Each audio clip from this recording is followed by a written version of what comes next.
Good morning. It's 11 a.m. Friday, the 28th of April 2023, and we are approaching Vafa Animal Shelter. Vafa was opened in 2004 by Miss Fatima Motamedi, and at that time it had 20 dogs. And today it is home to between 1,100 and 1,200 dogs. It is the first animal shelter to have opened in Iran and is the largest. And it's about a 70-kilometer drive from Tehran. We've been driving just over an hour. And here we are approaching the shelter.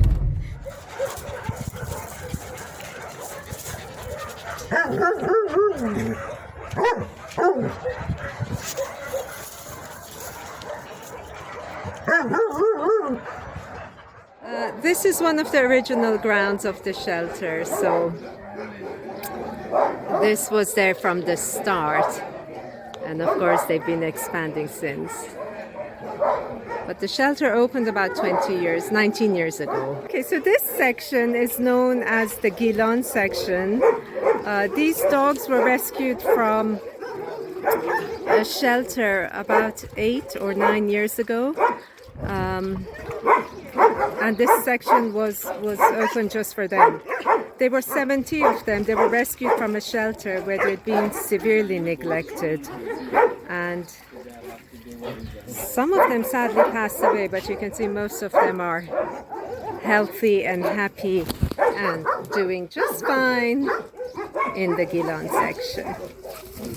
Okay, so this is the small dog and the terrier section. This section's opened relatively recently, and it's home to house dogs, to smaller dogs. Most of the Vafa dogs are large dogs which have been found in the mountains, or they've been found in the roads between cities. But this section is the smaller dogs which have ended up here for a variety of reasons. And these are the shelter's two managers, Miss Farah and Mr. Farzad.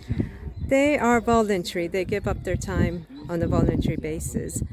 And they run this huge shelter, which is now home to about 1,100 dogs. The shelter has two branches, but the Hashgate branch has about 1,100 dogs in it.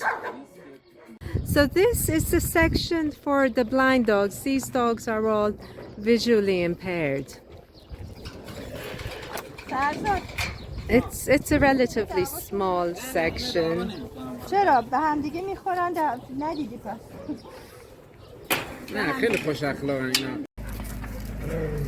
So this is the section for the older dogs. The shelter is a no-kill shelter, so a lot of dogs have actually lived here their entire life. This section is for the older dogs. It's less crowded, and they actually have heating in here. They have an indoor area.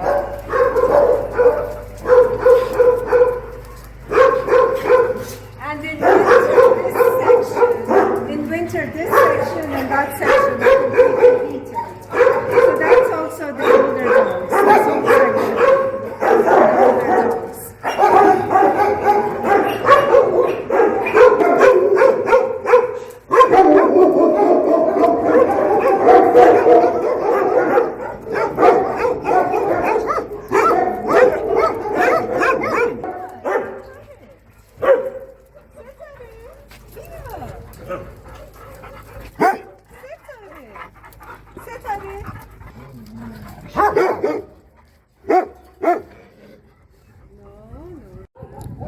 And this is Mr. Karam, who has been here since the start of the shelter, so 19 years.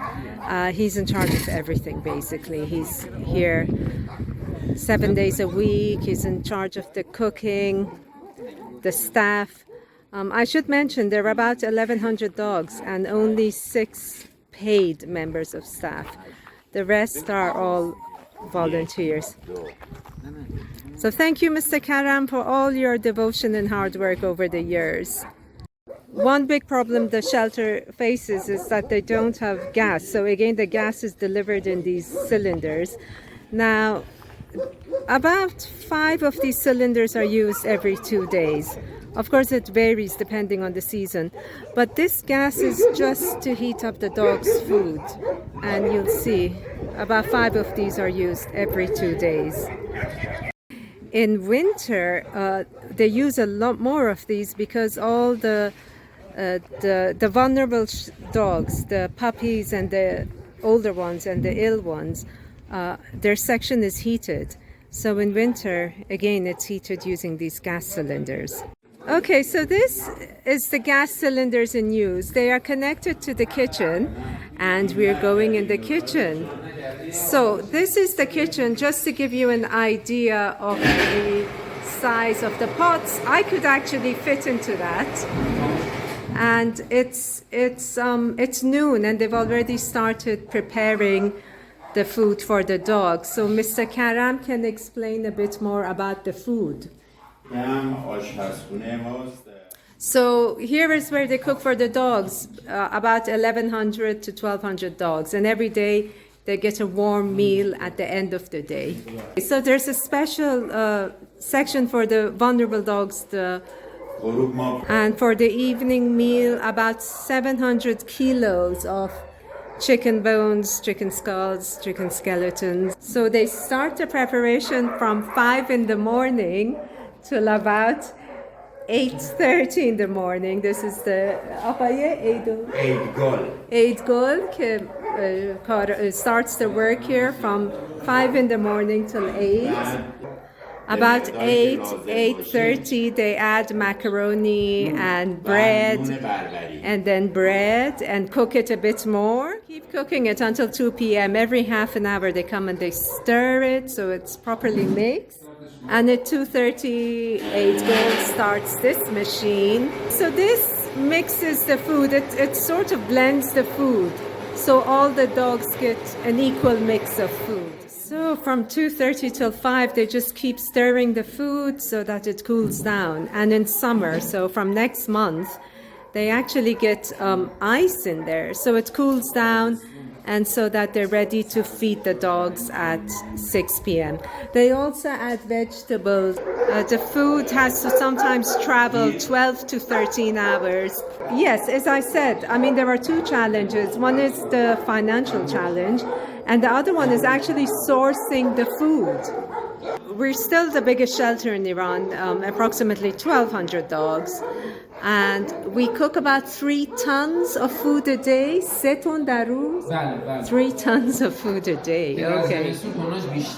And of course, in winter, it's a lot more because the dogs just use up a lot more energy in winter. So the second challenge is actually sourcing the food. So even if they have the money, their real challenge is always being able to get the chicken skeleton, the flour, the vegetables, the chicken skulls. So that in itself is also a challenge because there's not always a steady flow of these items.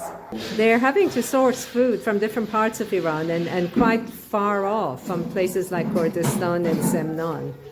So sometimes the food has to travel a very long distance, and of course that involves extra costs. We are really hoping that this film will help generate some donations so that these little sweethearts can continue to be supported by the shelter. Okay, so this section is for quarantine dogs. We're not allowed inside, only the doctors can go inside. Oh, I forgot to mention, in addition to the 6 full-time staff, there is a vet who comes during the week. And then, of course, there's a vet in Tehran who they take the dogs to for major operations. But this is the quarantine section, and that's where you have the more vulnerable dogs, the dogs that have any sort of infection, virus. They're kept here until they're well enough and it's safe enough to release them into the section without the dogs. And this is their little play area. So this is, let's take a peek into the quarantine section, and you can see there are a few dogs recovering, hopefully. Hello, darling. You can go back there. Bye, sweetie. This is the medical center. This little darling has been kept separately while he recovers.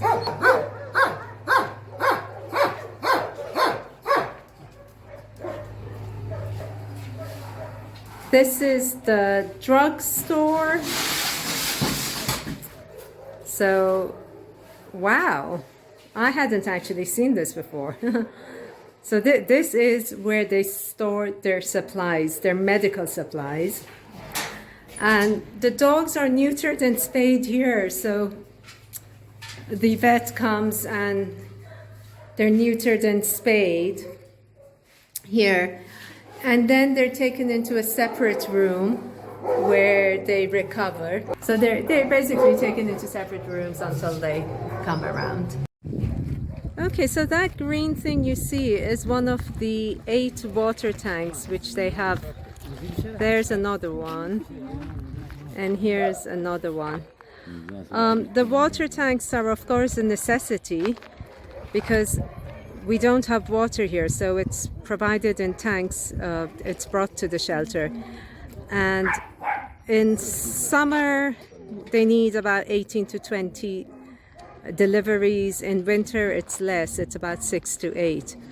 But just to give you an idea of cost, so each water tanker that comes costs about $20, and that's just for the weekly water, and they need about 20 a week in summer. So if my math is right, that works out to about $400 just to provide water for the dogs and other jobs and keeping the place clean. It's an industrial washing machine, and that is a dryer. And both of these are used to wash the blankets for the dogs, especially the more vulnerable dogs have blankets in winters. So this is the washing area, the laundry room. So that is the industrial disinfectant for the shelter. The tank there takes 100 liters, and in summer 2-3 times a week they mix it with the flea treatment. And in winter it's used as a disinfectant for the entire shelter, and especially the sort of medical center where the dogs are being treated. And of course, because the shelter is overcrowded, you get some VIP dogs who get to just spend time outside the shelter grounds. And they live outside the shelter. They are fed outside the shelter. Good morning. Good morning to you. Hello. And they're little water containers for them to cool down in. Hello. Hello. And every now and then one honors us with a poop. Hello, these are the doggies. And here's a little group of dogs waiting for their grooming session. So these are the dogs who hang outside the shelter. They're trusted enough not to run away. So they live outside, they get fed outside the shelter. They live in the grounds outside the shelter. This is Barfi. She's one of the many tripods of the shelter. So her front left leg has had to be removed. But she's a happy dog, Barfi. And she's doing just fine on her 3 legs. It's a hard life.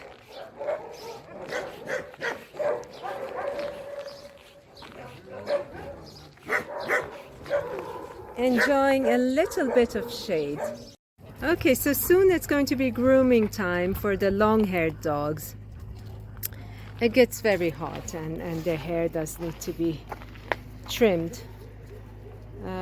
Of course they'll start shedding also, but the long-haired dogs do need special care during the summer months. So this is the buffet which was built not so long ago.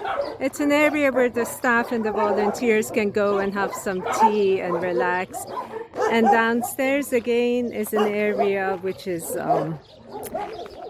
heated in winter, so again the dogs can keep warm there. And these are the beautiful mountains. which surround the shelter. Hello. So here they are. And here are some of the volunteers relaxing after a hard day's work. And there is Dad, and there is Mr. Karam having a little rest. Okay, so bye from everyone for now.